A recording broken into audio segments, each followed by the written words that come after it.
Hi masters, for you మీకోసం ఛానల్కి స్వాగతం సుస్వాగతం. ముందుగా మన జగద్గురువైన బ్రహ్మర్షి పితామహ పత్రిజీ గారికి, మన గురుమాతకి నా ఆత్మ ప్రణామాలు మాస్టర్స్. ఓకే మాస్టర్స్, ముందుగా అందరికీ కార్తీక మాసం శుభాకాంక్షలు మాస్టర్స్. మన ఛానల్లోని కార్తీక మాసం ధ్యాన సింహోహం జరుగుతుంది మాస్టర్స్. 30 రోజులు 30 మంది మాస్టర్లు వచ్చి మనకు ఎంతో గొప్ప ఆత్మజ్ఞానం అందిస్తున్నారు మాస్టర్స్. ఈరోజు మనం చెప్పుకోబోయే టాపిక్ ఆత్మజ్ఞానం, వనభోజనాలు. అసలు కార్తీక మాసంలోనే వనభోజనాలకి ఎందుకు వెళ్ళాలి? పిక్నిక్లు అంటారు, వనభోజనాలు అంటారు మాస్టర్స్. అసలు ఈ కార్తీక మాసంలోని వనభోజనాలు యొక్క విశిష్టత, ఆ కథా సారాంశము సీనియర్ పీరియడ్ మాస్టర్ గారైన వనజ మేడం గారి మాటల్లో తెలుసుకుందాం మాస్టర్స్. మేడం గారికి వెల్కమ్ చెప్దాం. నమస్తే madam, welcome madam. Saritha madam గారికి మీకు ఆత్మ ప్రణామాలండి. ఆహ్వానించారు చక్కగా ఫర్ యూ ఛానల్ ద్వారా. ఈ జూమ్లో ఉన్న అందరికి కూడా ఆత్మ ప్రణామాలు. అంత అద్భుతమైన ధ్యానాన్ని మనకు అందించిన పత్రిజీ గారికి, స్వర్ణమాల అమ్మకు కూడా మనం ఆత్మ ప్రణామాలు తెలియజేసుకోవాలి. ఈ ధ్యానం లేకపోతే ఎలా ఉంటామో అర్థం కాని పరిస్థితి ఇప్పుడున్న పరిస్థితులు బట్టి. ఈరోజు నాకు ఇచ్చిన అద్భుతమైన టాపిక్ వనభోజనాలు. చాలా సరదా మంచి టాపిక్ ఇచ్చారు మేడం గారు అయితే నాకు. వనభోజనాలు అసలు ఏంటి, ఎందుకు వెళతాము, ఎందుకు ఎలా చేసుకుంటాం అన్న దాని గురించి వివరిస్తానండి నాకు తెలిసిన ఆత్మజ్ఞానం మేరకు. అసలు వనభోజనాలు అంటే ఏంటి? వనం అంటే ఏంటంటే ప్రకృతితో మమేకం అవటం అండి. ప్రకృతిలో మమేకం అవటం అంటే మనం ఏం చేస్తాము, పిక్నిక్ అనగా దీన్ని పిక్నిక్ అని కూడా అంటాం మనం ఇంగ్లీష్ లో. అంటే వనభోజనాలు అంటే మనం పెద్ద పెద్ద వృక్షాల మధ్య, చెట్ల మధ్య జరుపుకుంటూ ఉంటాము. ఎందుకు దీన్ని మనం ఏంటంటే ప్రతి సంవత్సరం కూడా కార్తీక మాసం చాలా పుణ్యమైన దినంగా మనం, అంటే ఆ నెలంతా కూడా చాలా అద్భుతమైనదిగా అందరం చెప్పుకుంటూ ఉంటాము. కార్తీక మాసం అంతా కూడా ఎంతో అద్భుతంగా అందరూ కూడా తెల్లవారుజామున లెగటము, పూజలు చేసుకోవటము, కేదార స్వామి వ్రతాలు చేసుకోవటము, తర్వాత త్రిమూర్తుల వారి వ్రతాలు చేసుకోవటం, ఎంతో అద్భుతంగా ఆడవాళ్ళు ఎంతో హడావిడిగా ఉంటారనమాట ఈ నెలంతా కూడా. ధ్యానం తెలిసిన వాళ్ళు ఏం చేస్తామంటే అదే ప్లేస్ లో ధ్యానం చేసుకుంటూ ఉంటాము. ఏదైనా ధ్యానమే చేస్తాము. ఇక్కడ ఏంటంటే దాన్ని కూడా మనం కించపరచడానికి లేదండి. నాకు తెలియని స్థితిలో అయితే నేను అదేంటి వీళ్ళు పూజ చేసుకుంటున్నారు, మనం ధ్యానం చేస్తున్నామనే ఒక విషయంలో ఉండేదాన్ని. కానీ నేను ప్రతీదీ కూడా సీనియర్ మాస్టర్స్‌తో చర్చిస్తే వాళ్ళు ఏం చెప్పారంటే, వాళ్ళు ఆ స్థితిలోనే ఉంటారు. ఎందుకంటే చిన్న పిల్లలకి అంతవరకే జ్ఞానం ఎలా అయితే తెలిసిందో, మనం కొంచెం ఏంటంటే వృద్ధాత్మలు అంటాం కదా! మనకి కొంచెం జ్ఞానం తెలుస్తది. మనం ఆ స్థితిలో ఉంటాము. కాబట్టి వాళ్ళేంటంటే అదే స్థితిలో ఉంటారు. వాళ్ళని కూడా ఫస్టు ఇది మాత్రం అందరం నేర్చుకోవాలి. అంటే నేనెక్కువ అనుకుంటానన్నమాట. మనం ధ్యానం చేస్తున్నాం, వాళ్ళు ధ్యానం చేస్తే బాగున్ను, వాళ్ళకి జ్ఞానం తెలిస్తే బాగున్ను అనుకుంటాను. కానీ ఏంటంటే, వాళ్ళు ఆ స్థితిలో నుంచి ఈ స్థితికి రావాలి. నేనైతే ఆ స్థితి నుంచే ఈ స్థితికొచ్చాను. అన్నీ తెలుసుకోవాలి, వాళ్ళన్నీ చేయని అని అనుకుంటాను. అయితే ఇక్కడ పిక్నిక్ అంటే మనము చక్కగా ఈ వనభోజనాలు అన్నవి చక్కగా ఇక్కడ ఏం చేస్తాం, ఉసిరిక వృక్షం అండి. ఉసిరిక చెట్టు దగ్గర ఎక్కువగా మనం భోంచేస్తే మంచిదని చెప్పేసి, తర్వాత అశ్వత్థామ వృక్షము అంటే రావి చెట్టు దగ్గర, తర్వాత బిల్వ వృక్షాల దగ్గర, పెద్ద పెద్ద వృక్షాల దగ్గర భోజనాలు చేస్తే మంచిది. అంటే పెద్దవాళ్ళు ఏం చెప్పారో దాని రీజన్ వదిలి అక్కడ చేస్తే మంచిదని ఒక అభిప్రాయంలో ఉన్నారు అందరూ కూడా. ఈ పెద్ద పెద్ద వృక్షాలు ఏం చేస్తాయండి, గాలి వీస్తుంటే ఆ గాలి ద్వారా మనము శుద్ధమైన గాలిని పీల్చినప్పుడు మన లోపల ఉన్న ఎన్నో రోగాలు బయటకు వెళ్ళిపోతూ ఉంటాయన్నమాట. ఆ పరిశుద్ధమైన గాలి గురించే ఎక్కడెక్కడికో ప్రకృతిలోని తిరగటానికని, ఇప్పుడు మన పిరమిడ్‌లోని 11 డేస్, 7 డేస్, 5 డేస్ ధ్యాన మహాచక్రాలు పెడుతుంటే అక్కడికి వెళ్తున్నాం. రీజన్ కూడా అదేనన్నమాట. అక్కడికి ఎప్పుడైతే ప్రకృతితో మమేకం అవుతామో, అప్పుడు మనలో ఉన్న సగం డిసీజెస్ 90% డిసీజెస్ తగ్గిపోతాయండి. ఇప్పుడిక్కడ మా పక్కనే రావి చెట్టు ఉందన్నమాట. రావి చెట్టు దత్తాత్రేయ స్వామి గుడికెళ్ళేటప్పుడు రావి చెట్టు కింద పళ్ళు పడేవి. అవేంటో రావి పళ్ళవి పడుతూ ఉండేవన్నమాట. అక్కడ పంతులు గారన్న నేను ఇది మెడిసిన్ చేసి ఇస్తానమ్మా అన్నారు. మెడిసినా ఏంటి అనేసంటే గర్భాశయ సమస్యలున్నప్పుడు సంతానం లేని వాళ్ళకి ఆ పళ్ళు తినమంటారటండి. దాన్ని మెడిసిన్ చేసి ఇస్తానమ్మా అని చెప్పారు. అయితే ఇక్కడ మా పక్కన పెద్ద రావి చెట్టు మేడం. అక్కడికెళ్ళి అందరూ కూర్చునేవారనమాట. ఎందుకు ఇక్కడ కూర్చుంటున్నారు అంటే, ఆ గాలి పీల్చడం వల్ల గర్భాశయ సమస్యలు కలుగుతాయంట. సంతానం లోపల ఇప్పుడు అందరికి కూడా ఈ ఈ ప్రకృతి వల్ల, అంటే మనకొచ్చే కాలుష్యం వల్ల, మన ఆహార పదార్థాల వల్ల మన శరీరం, మానవ శరీరం అంతా కూడా కొంచెం డిస్టర్బ్ అవుతూ ఉంది. కాబట్టి ఎప్పుడైతే ఈ గాలిని పీలుస్తూ ఉన్నామో ఆ గాలంతా కూడా మన శరీరంలోకి వెళ్ళి వ్యర్థ పదార్థాలను బయటకు పంపిస్తుంది. చూడండి, మనం ప్రాణాయామం చేస్తాం. మనకేం చెప్తారు, ప్రాణాయామం చేస్తే ఎడమ ముక్కు నుంచి గాలి పీల్చి కుడి ముక్కు నుంచి గాలి వదలమని చెప్తుంటారనమాట. ఆ ప్రాణాయామం ఎవరైతే చేస్తామో లోపలికి శుద్ధమైన గాలి వెళ్ళి బయటికి లోపల ఉన్న టాక్సిన్స్ అన్ని మన గాలి ద్వారా విడుదలవ్వడం జరుగుతూ ఉంటది. అదే విధంగా ఈ పెద్ద పెద్ద వృక్షాల మధ్య మనం భోజనాలు చేయటం వల్ల ఆ గాలిని తీసుకోగలుగుతాం అనమాట. దానికి పురాణాలు ఏం చెప్తాయంటే, ఉసిరిక చెట్టు, దాన్ని దాత్రి అని కూడా అంటారండి. ఉసిరిక చెట్టుని దాత్రి వృక్షం అంటారు. దాన్ని అమలకం అని కూడా అంటారు.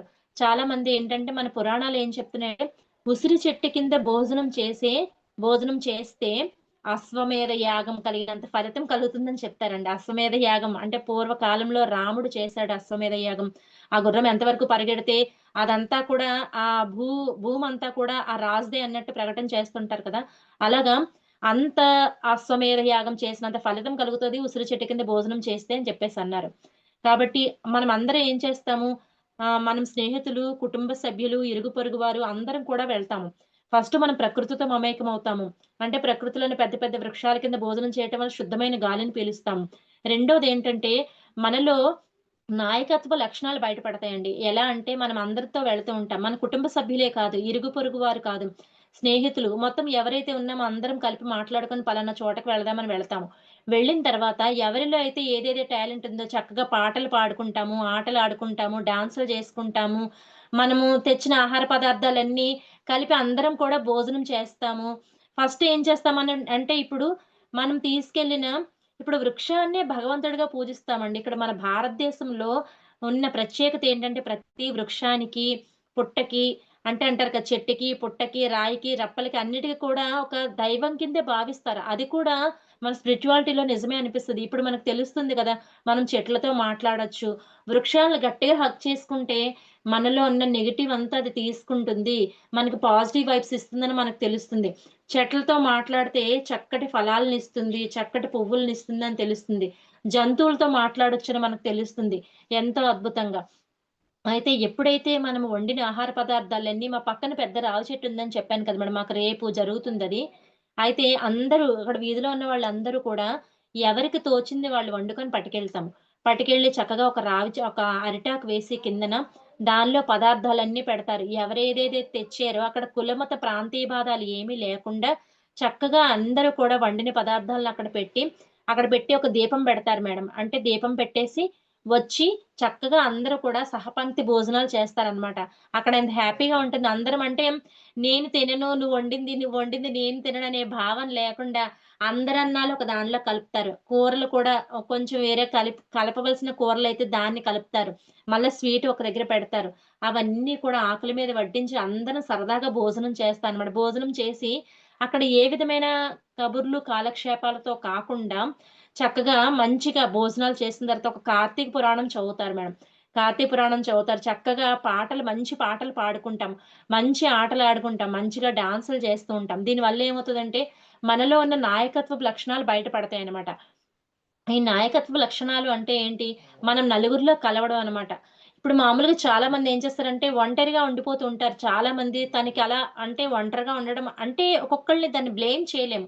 కానీ ఇటువంటి సందర్భాల్లో అందరితో కలుస్తారు. అక్కడ ఒకటి నేర్చుకుంటారు. ఆహా! నేను కూడా ఇలా ఉంటే బావుంటుందేమో అని చెప్పేసి. నిన్న మాకు ప్రోగ్రామ్ అయింది. ఆనందో బ్రహ్మ ప్రోగ్రామ్ అయిందనమాట అనకాపల్లిలో. ఆనంద బ్రహ్మ ప్రోగ్రామ్‌కి వెళ్ళాము. అంటే మనకి తెలిసింది చాలా తక్కువ. తెలియాల్సింది చాలా ఉంది. మనం బయటికెళ్ళి మన స్పిరిచువాలిటీలో జరిగే ప్రోగ్రామ్స్‌ని గాని, ఒక మాస్టర్ మాట్లాడే మాట గాని, అవన్నీ తెలుసుకుంటే అక్కడ ఏదో విషయాన్ని నేర్చుకుంటాం. నేనిప్పుడు సంగీతం నేర్చుకుంటున్నాను. సుదర్శిని అకాడమీ ద్వారా రమా గారి దగ్గర నేర్చుకుంటున్నాను. అక్కడ రాధక్క అని చెప్పేసి అంటే తను సినిమా పాటల ట్రాక్ మీద పాడుతుందనమాట. అప్పుడు నేనేమనుకున్నాను, అబ్బా! నేను కూడా ఇది నేర్చుకోవాలి. ఇంకో ఆయనొచ్చారు రామారావు గారని చెప్పేసి. ఆయనేంటంటే ట్రాక్ మీద 20 ఇయర్స్ నుంచి పాడతా తీగకి వెళ్తూ సెలక్షన్స్‌కి వెళ్తూనే ఉన్నారట చూడండి. 20 ఇయర్స్ నుంచి చేస్తున్నారాయన. అంటే అప్పుడు నేను అనిపించిందనమాట. నేను చిన్ననాటి నుండి దీనిలోనే ఉన్నాను. అయితే నేను ఇంకా ఎంతో సాధన చెయ్యాలి. అంటే బయటికి వెళ్ళడం వలక మనకి కొత్త విషయాలు తెలుస్తాయన్నమాట. నాకు నిన్న కొత్త విషయం తెలిసింది. అయితే ఇదే కాదు, నేను ట్రాక్ మీద ఇంకా పాటలు నేర్చుకోవాలి. ఇంకా నా సమయాన్ని పెట్టాలి అని చెప్పి నాకనిపించింది. కాబట్టి ఈ వనభోజనాలనేవి చాలా అద్భుతం. అంటే ఒక ఆనందంగా ఇప్పుడు మనం ఇంట్లో భోజనం చేస్తామండి. ఎన్నో వండుకుంటాము. అంటే మన ఆర్థిక పరిస్థితులకు అనుగుణంగా ఎన్నో వండుకుంటాం. వండుకొని ఒక్కళ్ళం తినడం కన్నా బయటికెళ్ళి చూడండి చక్కగా ఎంజాయ్ చేస్తూ అది తింటూ ఉంటే మనకెలా ఉంటదంటే మన శరీరం అంతా హ్యాపీగా, ఆనందంగా, ఉత్సాహంగా, ఉల్లాసంగా అంటే ఫోన్‌కి ఛార్జింగ్ పెట్టినట్టుగా రీచార్జ్ అవుతదనమాట. అంత బావుంటుంది. ఈ పిక్నిక్ ఎప్పుడొస్తదా అని చాలా మంది చిన్నప్పుడు మేము అలాగే వెయిట్ చేసేవాళ్ళం. ఎప్పుడు వెళ్దాం పిక్నిక్ అందరం కలుస్తాం కదా! అందరం మాట్లాడుకుంటాం కదా! సరదాగా ఉంటాం కదా! అని చెప్పేసి అనుకుంటూ ఉండేవాళ్ళనమాట. కానీ ఇప్పుడు కూడా ఆ పిక్నిక్ ఇప్పుడు స్పిరిచువాలిటీలోకొచ్చిన తర్వాత మనం ఏం చేస్తాం, చక్కగా మంచి విషయాలు తెలుసుకుంటున్నాము. ఇప్పుడు బయటికెళ్ళామంటే ఇంకొకళ్ళ గురించి మాట్లాడం మనం. అయితే ఇప్పుడు ఇంకొక విషయం ఏంటంటే, కార్తీక మాసంలో అన్నదానం చాలా గొప్ప దానము. గోదానము, భూదానము, వస్త్రదానము ఇవన్నీ దానాలు చెప్తారు. ఉసిరిక దానం జేస్తారు, దీపదానం చేస్తారు. చాలా ఎన్నో దానాలు చేస్తారు. ఉన్నవాళ్ళు ఇంకా బంగారం దానం చేస్తారు.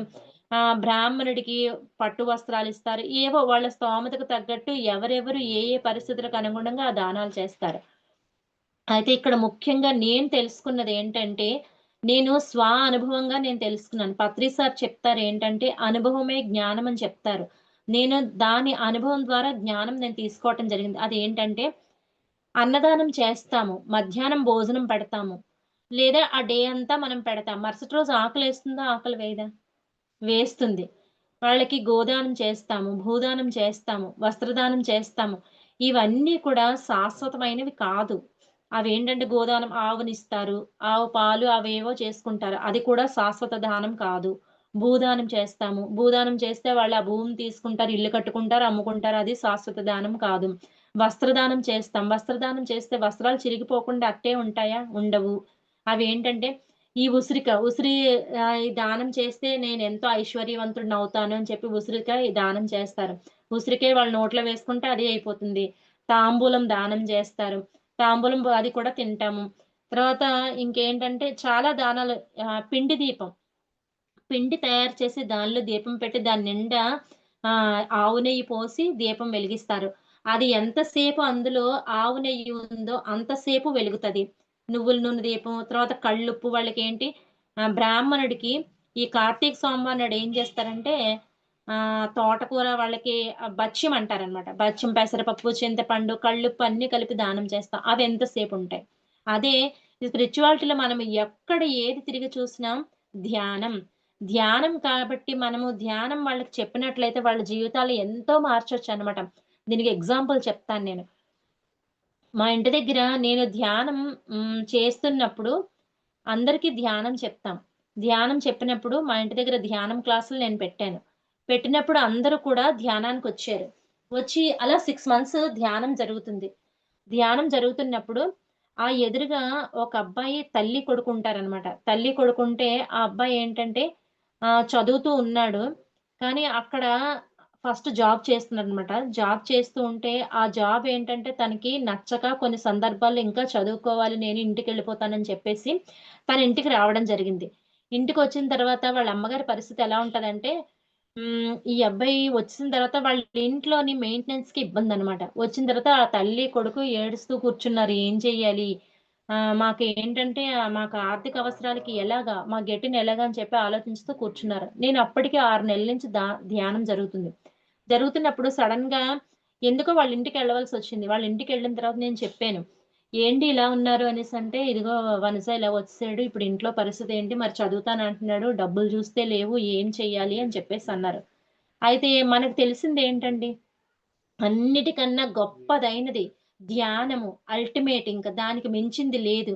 కోటి పూజా సమస్తోస్త్రే స్తోత్రకోటి సమో జపః జపకోటి సమో ధ్యానః ధ్యానకోటి సమో లయః అని ఉత్తర గీతలో శ్రీకృష్ణ భగవానులు చెప్పారు. అయితే అప్పుడు నేనన్నాను ధ్యానం చెయ్యండి. మీరెలాగా ధ్యానం చేస్తున్నారు కదా! మీ బాబుకి కూడా ధ్యానం చెప్పండి. ఆ ధ్యానం మంచి మార్గాన్ని మీకు సూచిస్తుంది అని చెప్పాను. చెప్పిన వెంటనే ఇప్పుడు మనకి ఎవరైనా ఒక మెసేజ్ మంచి విషయాన్ని చెప్పినట్లయితే మనం వెంటనే ఆచరణ చేయాలండి. చేస్తే అలాగా ఎలా చేయాలి? ఏంటి? అని మామూలుగా వాళ్ళడిగారు.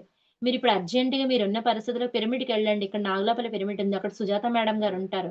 మీకు సరైన గైడెన్స్ ఇస్తారు అనేసంటే, ఇక్కడ నాగులాపల్లిలో సుజాత మేడం ఏంటంటే, ఆవిడ ఎక్కువ యూత్‌కి ఎక్కువ ఇంపార్టెన్స్ ఇస్తారనమాట. పిల్లల భవిష్యత్తు గురించి ఆవిడ ఎక్కువ ఆలోచిస్తారు. ఎక్కువ స్కూల్స్‌కి వర్క్ చేస్తారు.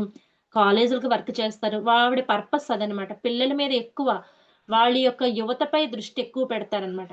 అయితే వాళ్ళ లక్కీగా మేడం ఉన్నారు.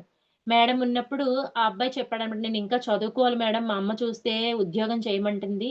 నాకు చదువుకోవాలని ఉంది" అంటే, "సరే నాన్న." ఆవిడ కూడా ఇక్కడ ధన సహాయం ఎవ్వరమేమి చేయలేదండి. బాగా గుర్తుపెట్టుకోండి. ధన సహాయం ఎవ్వరమే చేయలేదు. మాట సహాయం మాత్రమే చేసాం. ధ్యానం చెప్పాం. 41 రోజు ఈ పిరమిడ్‌లో ధ్యానం చెయ్యమ్మా అన్నది. అయితే తనప్పుడు మెటలాలజీ చేస్తున్నాడు. అయితే ఆ బుక్స్‌కి మెటలాలజీ అంటే రేర్ అంటండి సబ్జెక్ట్.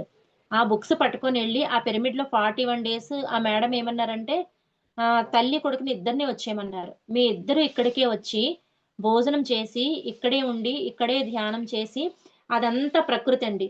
అదంతా పెద్ద పెద్ద చెట్లతో అది ఉంటది. ఇదంతా ఉండండి అని చెప్పేసన్నారు. సరే అని చెప్పేసి వాళ్ళేం చేస్తారు 41 డేస్ కూడా నిత్యం నిరంతరం వెళ్లారండి.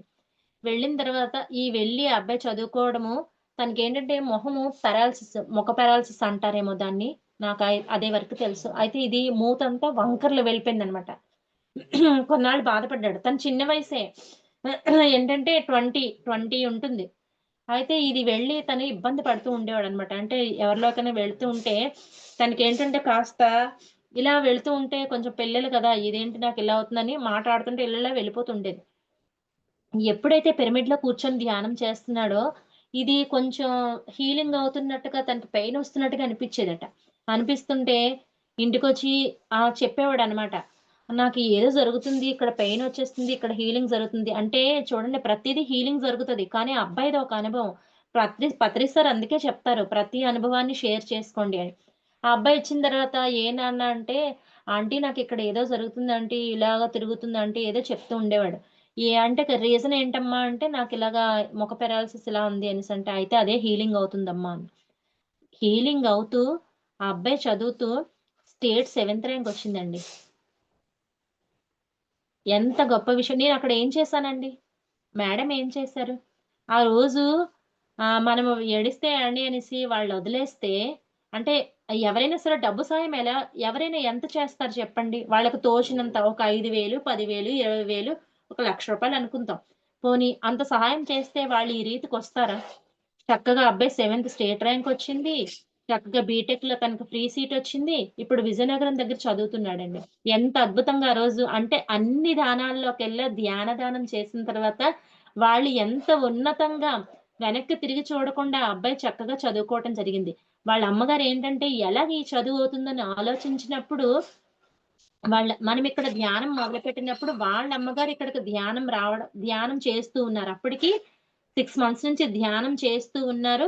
ఆ అబ్బాయికి చూడండి, ఆ అబ్బాయికి తపన నేనింకా చదువుకోవాలన్న తపనుండేది. ఆ అబ్బాయి ఆ జాబ్ నుంచి రావడం జరిగింది. వాళ్ళ అమ్మగారిని నేను కలవడం జరిగింది. అలా చెప్పడం జరిగింది. ఆ ధ్యాన దానం వల్ల ఆ అబ్బాయి ఇప్పుడు స్టేట్ 7థ్ ర్యాంక్ వచ్చింది. చక్కగా వీళ్ళొచ్చారండి. ప్రెసోళ్ళొచ్చారు. వచ్చి "ఏంటి నాన్న" అంటే నేనిలా చేశానండి ఇంత గొప్పగా అని చెప్పేసి ఆ అబ్బాయి ఎంతో అద్భుతంగా వివరించాడు. వివరించిన తర్వాత ఇప్పుడు తను చదువుతున్నాడండి.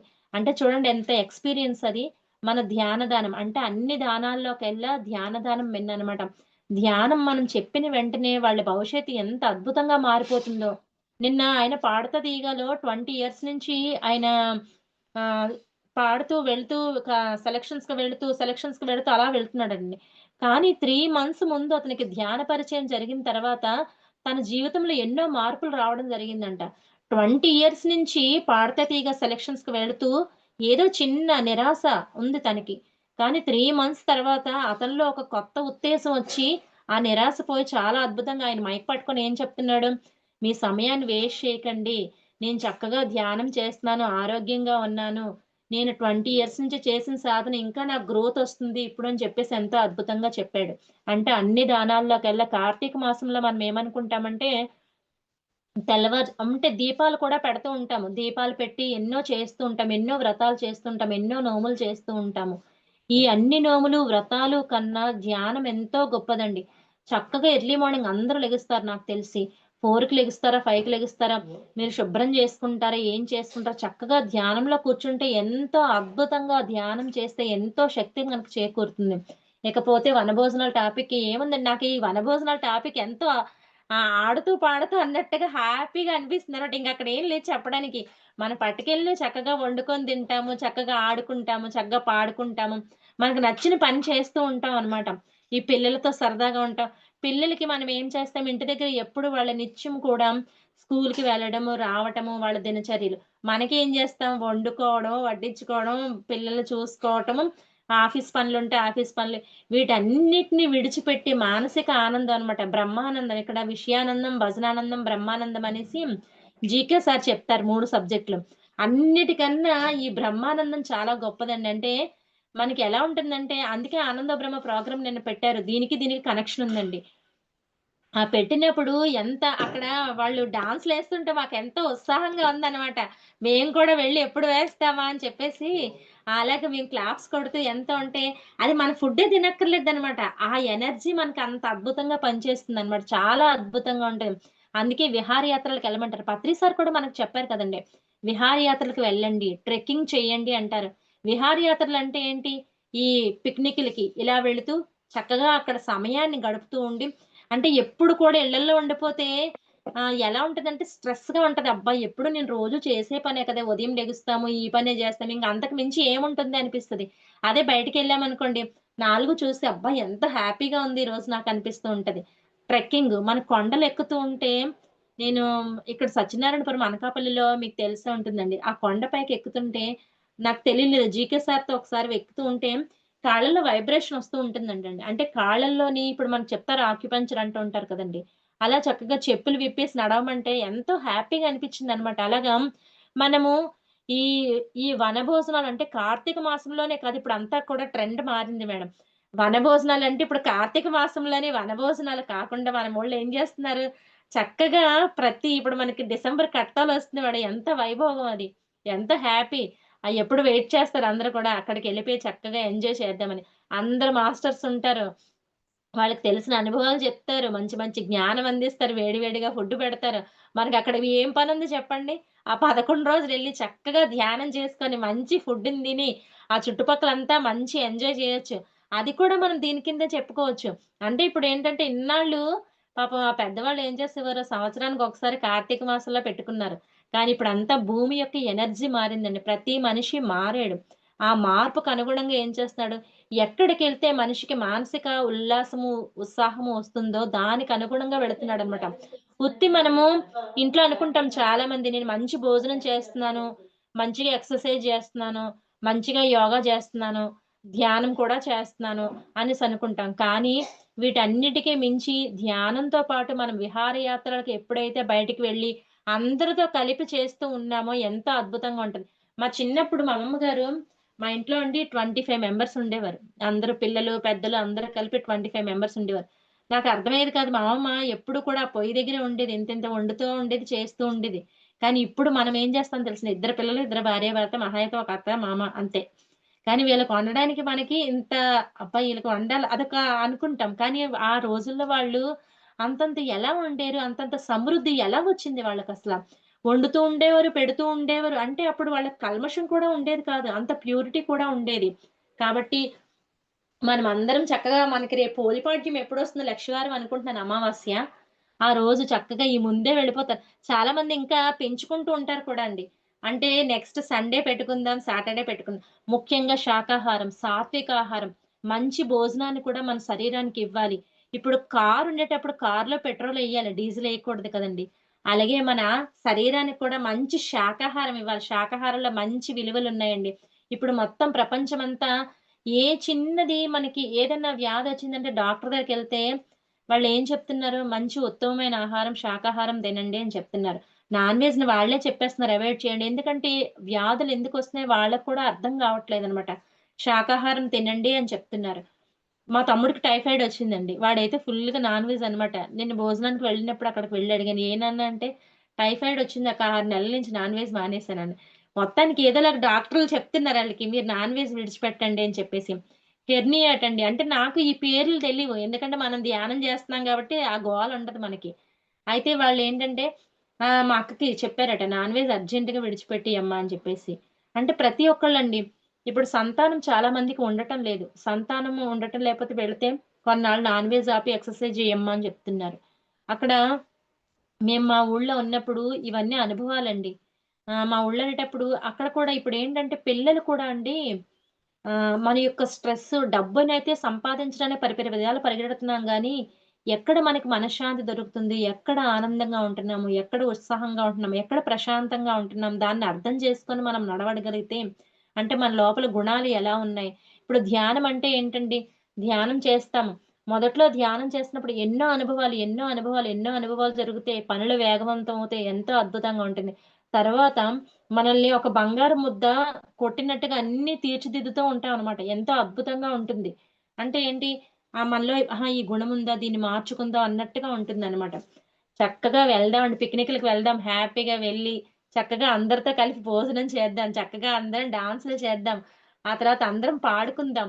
చక్కగా ఆడుకుందాం. ఎంత బావుంటుందో అసలు ఊహించడానికే ఎంతో అద్భుతంగా అనిపిస్తుందనమాట. అలాగా మనము ఈ కార్తీక మాసంలో కార్తీక పురాణం కూడా చదువుతూ ఉంటారు చాలామంది. మొన్న నేను చిన్నప్పుడు చదివేదాన్నండి. చదివితే అందరూ కూడా అక్కడికొచ్చి వినడానికి, "అమ్మ కార్తీక పురాణం చదువు నేను వింటాము" అని చెప్పేసంటే, ఆహా! నాకు కూడా అప్పుడు అర్థం తెలీదు. ఎందుకంటే, ఆ చదవడం దాని అర్థం వరకే తెలుసు. కానీ స్పిరిచువాలిటీలోకొచ్చిన తర్వాత దానికి ఇంత అర్థం ఉందా అని ఇప్పుడు తెలుసుకోగలుగుతున్నాను. కార్తీక పురాణం అందరూ చదువుతాము. చదివిన తర్వాత దాని యొక్క డెప్త్‌కి వెళ్ళండి. మొన్న నేను కన్యాదానం గురించి చదివానండి. కన్యాదానం గురించి చదవలేదు నేను విన్నాననమాట. కన్యాదానం అంటే ఏంటండి? ఒక ఇంటిలో పుట్టిన బిడ్డని తల్లి, తండ్రి ఎంతో గారాబంగా పెంచుకుంటారు. పెంచుకొని ఆ బిడ్డని ఇంకొకరికి దానం ఇస్తారు. అంటే వాళ్ళ వంశాభివృద్ధికి వీళ్ళు చేస్తారండి ఆ దానాన్ని. దానం అర్థం తెలుసుకోవాలి. ఆ దానాన్ని వాళ్ళకి మనకి చాగంటి గారు చెప్తారు. ఎందుకంటే కన్యను దానం తీసుకోవడం అంటే ఎంత గొప్ప విషయం అని చెప్పేసి చాలా చెప్తారు.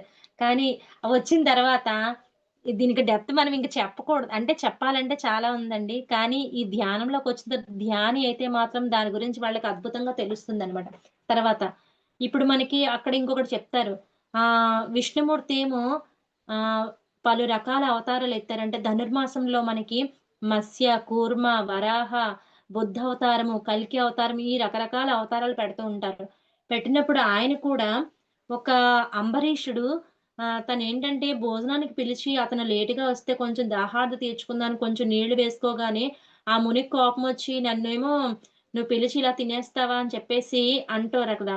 అన్నప్పుడు ఆ స్వామి ఏం చేస్తారు, అక్కడ శాపం ఇస్తే ఆ శాపాన్ని నా భక్తుడి గురించి నేను తీసుకుంటానని చెప్పేసి తీసుకొని, అక్కడ ఆ అవతారాలు అందుకే ఆయన ఎత్తుతారండి. ఆ 9 అవతారాలు మత్స్యము, కూర్మము, వరాహము ఆ అవతారాలు ఎత్తుతారు. ఈ మత్స్యావతారము, కూర్మావతారం ఈ ధనుర్మాసం అయితే ఏం చేస్తారంటే అందరూ కూడా వెళ్లి స్వామి ఈరోజు మత్స్యావతారము, స్వామిని చూడాలి, స్వామి అలంకరణ ఎంతో అద్భుతంగా ఉంటది అని చెప్పేసుంటారు. మత్స్యము అంటే ఏంటండి మరి? చేపే కదా! వరాహం అంటే ఏంటి? ఆ వరాహము అది చెప్పటానికేనే ఆ పంది అలా ఉంటుంది కదా! మరి కూర్మము, తాబేలు ఇవన్నీ అవతారాలు. అంటే ప్రతి మనిషిలోని భగవంతుడున్నాడు అని చెప్పేసి చెప్పడానికి భగవంతుడు అవతారాలన్నీ ఎత్తాడు కదా! మరి వెళ్తాము, పూజలు చేస్తాము, అన్నీ చేస్తాము. మళ్ళా ఇంటికొచ్చి ఏవో కార్యక్రమాలు చేసేవాళ్ళు చేస్తారండి. అంటే ఈ కార్తీక పురాణంలో ఉన్న డెప్త్ కూడా మనం తెలుసుకోవాలి అంటున్నాననమాట. అంటే అన్ని అవతారాలు స్వామి ఎత్తారంటే మనకు దాని గురించి వివరణ ఇవ్వడానికి. ఆ విష్ణుమూర్తి ఇప్పుడు ఏడుకొండల స్వామి అంటారు.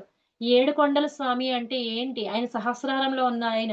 ఆ సహస్రారంలో ఉన్న అతనేంటంటే అతను ఇప్పటికి కూడా జీవించే ఉన్నాడు. మన ఇంద్రియాలతో గోవింద అంటే మన ఇంద్రియాలతో అనుగుణంగా ఉండేవాడండండి. అటువంటి గొప్ప ఆయన గోవిందుడు. కానీ మనం పూజ చేస్తాము. కానీ యొక్క డెప్త్ తెలుసుకోవాలి. గోవిందుడంటే ఏంటి? శివుడంటే ఏంటి? లయకరుడు, శుభకరుడు. ఆయన ఎంత గొప్ప మహాయోగి అండి. ఇప్పుడు మనం ఈ కార్తీక మాసం అంతా ఎంతో చక్కగా దీపాలు పెడతాం. అన్నీ చేస్తున్నాం కదా! కానీ అతను ఏం చేశాడంటే నిరంతరం సాధనలో ఉన్నాడు. ఆ పార్వతీమాత లలితా చాలీసా ఉంటుందండి. ఆసుతోషిని మెప్పించి అర్ధ శరీరం దాల్చుకొని అంటే పార్వతీమాత.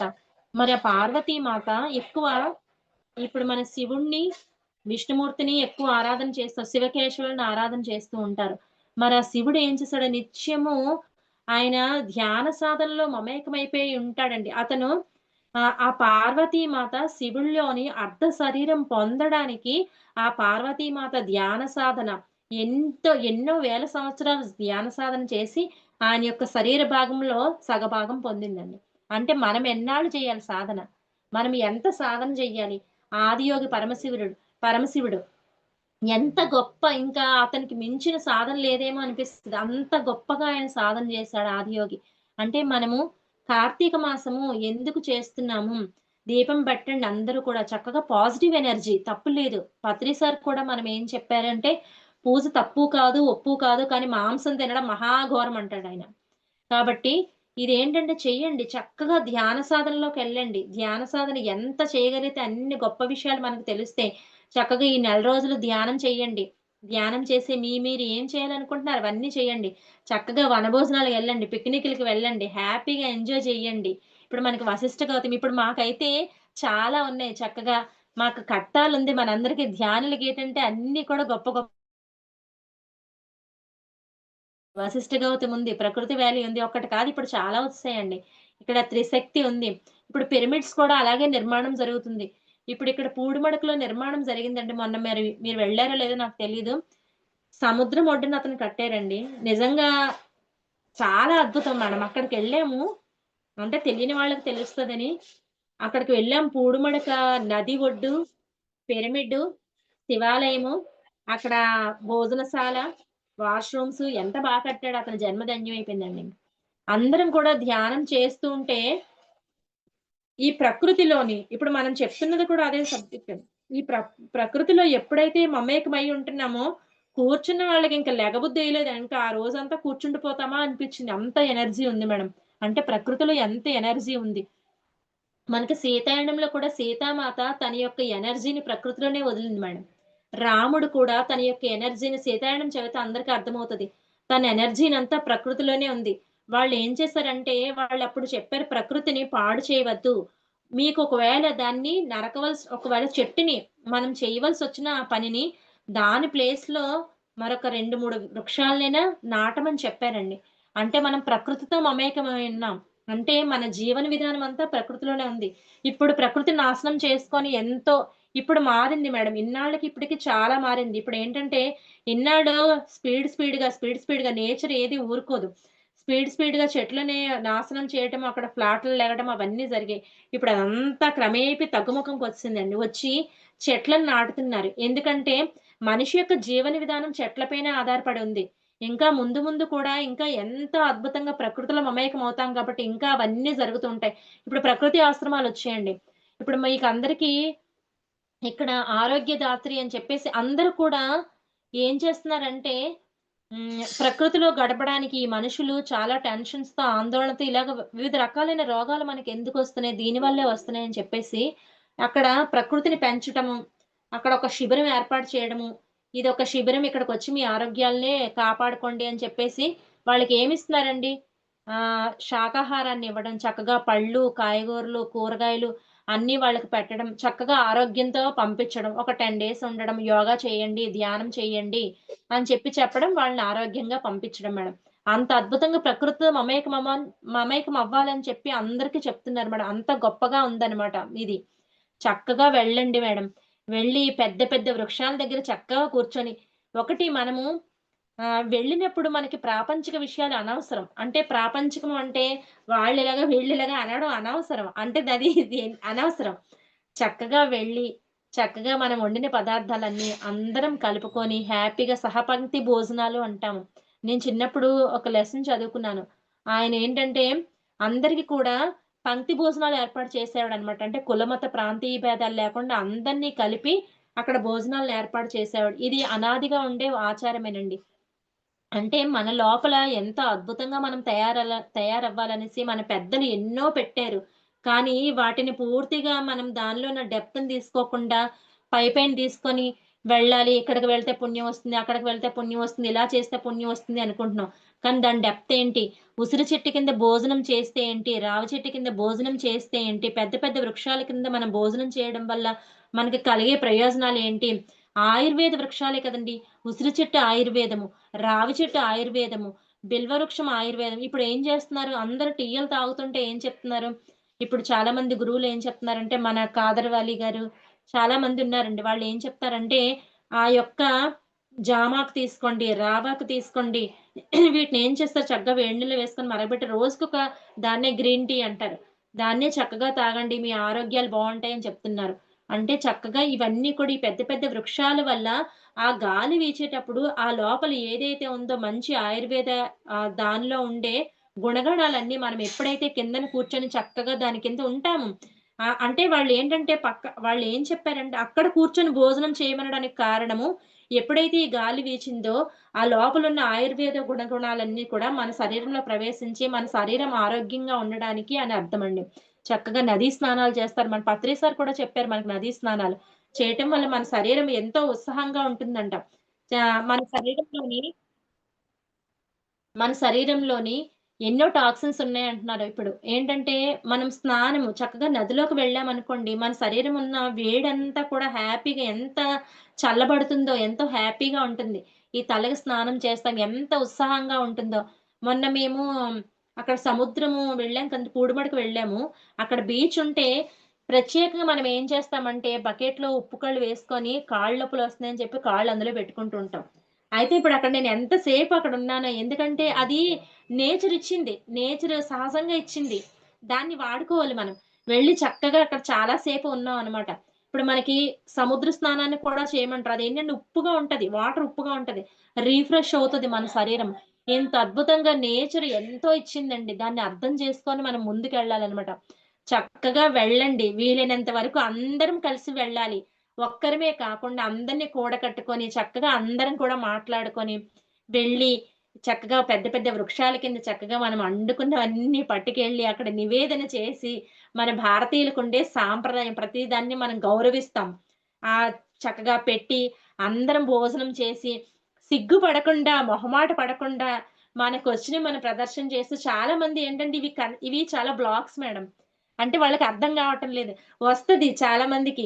అబ్బా! నాకు పాడాలనుంది, నాకు డాన్స్ చేయాలనుంది, నాకు ఆడాలని ఉంటుంది లోపల. కానీ అమ్మో! ఎవరో ఏదో అనుకుంటారని చెప్పేసి అలా ఉండిపోతారనమాట. అలా ఉండకుండా హ్యాపీగా మనకొచ్చిన మన కళని ఎప్పుడైతే ప్రెజెంట్ చేస్తూ ఉంటామో, అక్కడ ఏ బ్లాక్స్ ఉన్నాయో అవన్నీ రిలీజ్ అయిపోయి ఎంతో హ్యాపీగా ఉంటాం అనమాట. ఇప్పుడు చాలా మంది డాన్స్ చేయాలంటది. అమ్మో! సిగ్గు ఎవరో ఏదో అని అనుకుంటారని. ఇప్పుడు మనకి ధ్యాన మహాయాగాలయినప్పుడు ధ్యానం చేస్తూ లాస్ట్ ఎందుకు సార్ డాన్స్ చేపిస్తున్నారో నాకు అర్థమయ్యేది కాదు ఫస్ట్‌లో. కానీ చేయించిన తర్వాత మన బాడీ అంతా ఎంత తేలికగా ఉంటదంటే, అంటే లోపలున్న బ్లాక్స్ అన్నీ రిలీజ్ అయిపోతాయన్నమాట. పాటలు పాడుతున్నారేంటి అని అనుకున్నాను. పాడితే అండి మంచి పాట పాడామనుకోండి ఎంత హ్యాపీగా మనకి ఎంత రిలాక్సింగ్‌గా ఉంటది. దానికి మించిందే లేదు. ఈ సంగీతం లేకపోతే మనుషులు ఏమైపోతారా అనిపిస్తది. మంచి మంచి పాటలు వింటూ ఉంటే ఎంత అద్భుతంగా ఉంటుంది. ఇంకా ఆటలు చూస్తే ఎన్ని ఆటలండి. 64 కళలంటారు. గేమ్స్ చూస్తే చెస్ ఆడుకోవచ్చు, జల్దీఫీ ఆడుకోవచ్చు. ఇంక అక్కడ ఎన్నో ఆటలు ఇంక కబడ్డీ ఆడుకోవచ్చు, ఖోఖో ఆడుకోవచ్చు. దొంగాటలంటారు. ఎన్నో ఆటలండి. మేము చిన్నప్పుడైతే అలాగే ఆడుకునేవాళ్ళం. పిక్నిక్ ఎళ్ళామంటే అదయిపోయిన తర్వాత బాధనిపిచ్చేది. అబ్బా! ఎంత బేగా టైం గడిచిపోయిందే అనిపిచ్చేదనమాట. అలా ఎంతో ఉల్లాసంగా హ్యాపీగా ఉండేది. ఇంటికొచ్చిన తర్వాత మనసు కూడా చాలా బావుంది ఈరోజు చాలా బాగా గడిపాము. మంచి ఆహారం తిన్నాము. మంచి ఆహారం దేనికిచ్చామండి? శరీరానికిచ్చాము. మంచిగా మనము ఈ ఆటలు, పాటలు, డాన్స్ ఏటంటే మా శరీరానికి మన లోపల ఆ ఇన్నర్‌కి ఆ ఆనందం ఇచ్చినప్పుడు ఎంతో హ్యాపీగా, ఎంతో పీస్‌గా ఉంటుందండి. కాబట్టి ఈ వనభోజనాలు అన్నవే ఎంతో హ్యాపీ మూమెంట్ అనమాట. దాన్ని ఎంత వర్ణించినా ఇంతే ఇంక చెప్పడానికి హ్యాపీగా ఉంటుందంతే. కానీ పురాణాలేంటంటే అక్కడ భోజనం చేస్తే అశ్వమేధ యాగం కలిగినంత ఫలితం వస్తుంది. అంటే ఆ రకంగానైనా వెళతారేమో అని పెట్టారేమో ఆ పురాణాలు. కానీ మనం అలా చేస్తే అండి ఎంతో అద్భుతంగా ఉంటుంది. సరిత మేడం గారు ఇంత అద్భుతమైన అవకాశం ఇచ్చారు. థాంక్ యూ అండి. నాకు తెలిసిన మేరకు నేను ఆత్మజ్ఞానాన్ని అందించాను. థాంక్ యూ అండి. Thank you. Thank you. జూమ్‌లో ఉన్న ఆత్మ బంధువులందరికీ ఆత్మ ప్రణామాలు. ఇంత గొప్ప ధ్యానాన్ని అందించి నా జీవితాన్ని ఎంతో ధన్యం చేసిన పత్రిజీ గారికి, స్వర్ణమాల అమ్మకు కూడా కోటి కోటి ఆత్మ ప్రణామాలు తెలియజేసుకుంటూ నేను ఈ సెషన్ ముగిస్తున్నానండి. థాంక్ యూ సరిత మేడం గారు. థాంక్ యూ అండి. Thank you madam. Thank you so much madam. హరియు మీకోసం మన ఛానల్కి వచ్చి ఎంతో గొప్ప ఆత్మజ్ఞానం అందించిన మాస్టర్లందరికీ ధన్యవాదాలు తెలుపుకుందాం మాస్టర్స్. వనజ గారికి, రేణుక గారికి ధన్యవాదాలు తెలుపుకుందాం మాస్టర్స్. అలాగే ప్రతినిత్యం ఎరుకతోటి ధ్యానం, స్వాధ్యాయం, సజ్జన సాంగత్యం చేద్దాం మాస్టర్స్. అందరి చేత చేయిద్దాం. వైజాగ్కి మెగా పిరమిడ్ రావాలని పరమ గురువుల కోరిక, పత్రిగారి కోరిక, పత్రి మేడం కోరిక మాస్టర్స్. మనం అందరం సంకల్ప జ్ఞానం చేసి వైజాగ్కి మెగా పిరమిడ్ వచ్చేలా చేద్దాం masters. Thank you masters. Thank you. Thank you. Thank you.